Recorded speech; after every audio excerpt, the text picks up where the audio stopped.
Alright guys, welcome back to Maths with Gaston. Today let's have a look at a prelim exam. This was question 5 on a Free State question paper. Now let's have a look at this question. It was a function question where you've got f of x squared minus 2x minus 3, which is a parabola, and then you also got a straight line as well. Now let's have a look at 5.1. 5.1 says write down the y-intercept of both graphs. Right, y-intercept, we get it when x is equals to 0. So would come there on our function f of x. When x is equals to 0, we get 0 squared minus 2 times 0 minus 3, which gives us an answer of minus 3. So the coordinates, okay, that's just the y-intercept. And then therefore g of x, when it's equals to 0, it will give us 0 plus 3. Then our answer therefore will just be 3. Right. There's only said y-intercept, they didn't say coordinates. So we're just gonna end right there. And then 5.2, I'm gonna start writing it from here. It says 5.2 says that sketch the graph of f of x and f of x prime. This one, which is an inverse in this case. This is an inverse on the same set of axes, including the turning point, and show all intercept of the axis. So now we need to draw this graph. So now we already have the y-intercept. So the only thing we need now is the x-intercept. We get x-intercept when y is equal to 0. So therefore y is equal to 0. We're going to come here on the parabola graph and say we're looking for the x-intercept thereof. Okay, so we're going to have to factorize this, double bracket, and then x times x. Then you're going to have minus 3 plus 1, which gives us x is equals to 3, or x is equal to minus 1. So therefore our coordinates here will be 3 is to 0, and also negative 1 is to 0. Right, great stuff. And therefore now remember, now this is what the inverse. So in this graph here of g of x, it's equals to x plus 3. We need to find the inverse. So y is going to be equals to x plus 3. Remember guys, when you're looking for the inverse, what do? You sharp x and y, then you solve for y again. So let's go ahead and sharp x and y. That's our first step. And then you solve for y again. So solving for y will take minus 3 to that side. It will give us minus 3 is equals to y.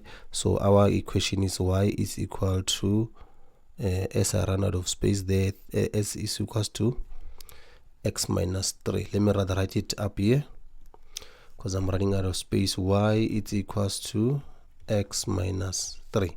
So this is our new function, which is g prime. Yeah, this is our new function here. All right, so therefore now we must also look for the turning point. They said we must also show clearly all the turning points. So turning points is going to be on this type of function for the parabola, minus b. So minus, what is the value of b here? It's minus 2, all in brackets, divided by 2a21. So therefore our x of the turning point will be 1. So therefore we go ahead and substitute this into our original equation, f of x squared minus 2 times 1 minus 3, and therefore our turning point will therefore have to be, this will give us how much? Is giving me negative 4. So it's 1 is 2 minus 4. Excuse me. And then thereof now you can come and plot your graph. Okay, let's go ahead and do that. Okay, I'm just gonna estimate the grid here. We're gonna have it's not the best line in the world, but as long as you guys get a rough sketch of what I'm trying to draw here, let me try to keep my lines straight. Okay, there we go. There you go. Right, x-intercept, what do you have here? We've got a 1, 2, 1, 1, 2, 3, and then you've got minus 1, minus 2, got -1, -2, minus 3, -4. There you go. And then you've got here 1, 2, 3. Right, with that said, let's draw f of x using the red color. F of x, I've got 2x intercept there between -1 and 3. So we plotted that one, and then we've got here the y-intercept, which is minus. There it is here. And then our turning point, it's 1 and -4. Okay, 1 and -4 is going to be right there. So that's our turning point. So let me just go ahead and draw this. There you go. And then there you go, you've got a y-intercept there. There's our turning point right there. Right, there you go. And then let's draw. Now this is our f of x. Let me look for another color. Let's use a green color to draw g of x prime. What is our y-intercept there? When x is equals to 0, our y-intercept is going to be what?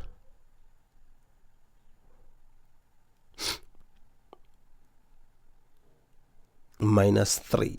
Okay, y-intercept is -3, and then our x-intercept is what? Is 3. Okay, y-intercept is there, x-intercept is there. Because here on the g of x prime, if you were to make this 0, you're going to have -3, which is our y-intercept. Then if you make y 0, take that one to the other side, so this will be our g of x prime. So this is g of x prime. Great stuff. So with that said, and that's how your graph would look next. So moving right along to 5.3. If you've got questions, let me know on the comment section below. I am Gustin Mapala, doing mathematics right here at Maths with Gustin, solely focusing on pure mathematics to make sure that you get that level 7. If you haven't subscribed, consider subscribing. If you like this video, please give it a huge thumbs up, like it, and share it with your friends, your classmates, your cousin, and everybody who really needs it. Right, let's move on to 5.3. Okay, now 5.3 says determine the values of k for which f of x is equals to k with 2 unequal positive roots. Right, okay, so now it's where f of x, you remember f of x is equal to k. So the equation of f of x, the whole of this equation, is equal to k. Okay, so you're going to take k to the other side, x squared minus 3 minus k. It's equal to 0. So hope you guys remember, when the roots are 2 and they are unequal and they are positive, the discriminant will be less than 0. Okay, so therefore, after calculating the discriminant, which I will not show here, you should be able to get into a situation where you've got -3 minus k. It's less than the 2 equal, it's less than 0, right? Okay. Okay, yes, less than 0. So in this case, you're going to have 0 there and also 1 here. So what you do in this case, you're going to solve for k. Take 3 to that side. You're going to have 3 minus k. Then take 3 to that side. You're going to have all over 4. You take 3 to this side. Then take 3 to this side. Both sides as well. So now here, you divide by k. When you divide by negative, the inequality sign would change. So it's going to be -3. The inequality sign would face that side, and then here you divide also by that, and then the inequality sign you would face that side. Therefore you're going to have what? -4. So now, but this doesn't look mathematical, right? Then you're going to rearrange this. You're going to have -4 less, greater or equal to k less or minus 3. Right, and that's how you deal with a question like this one. Make sure, guys, you revise the real, non-real, non-real roots. I think we do have a video on this channel that explains that. Please check and search on the channel for real, non-real, and equal or rational roots. Right, good stuff. So I hope you guys are following there. Simple and straightforward. But here, 5.4, it says here, in 5.4, it says, for which values of x is the first derivative times the second derivative greater or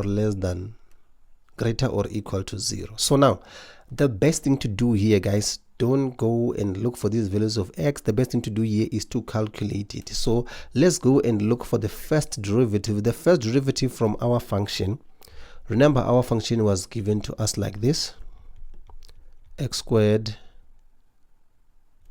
minus 2x minus 3. So if you take the first derivative here, what do you get? You get 2x minus 2. Right, and then from here again, this is what? This is the first derivative. And then the second derivative here, what do? You take the second derivative again. I just hope you guys really know how to take the derivative. If you don't know, I think you can stick around here. We are going to do one question on calculus, or you can go ahead and look at the basics of calculus. We do have them on this channel. So now that you have got this, we can now substitute it back into our equation here. Now we can say first derivative, which is 2x minus 2 all times by 2 should be greater or equal to 0, should be greater or equal to 0. So therefore you would multiply throughout by 2. It will give us 4. It's going to give us 4x minus 4 greater or equal to 0. Take 4 to the other side. 4x greater or equal to 4. X is greater or equal to 1. Okay, then that should be our answer. So I think it's simple, straightforward, guys. If you follow the basics, you should therefore be all right. So I am Gaston Mapala. Let me see you on the next one, where we'll be continuing with the series of this question 5. We will be doing this one here that you see it displayed here on the screen. See you on the next upload.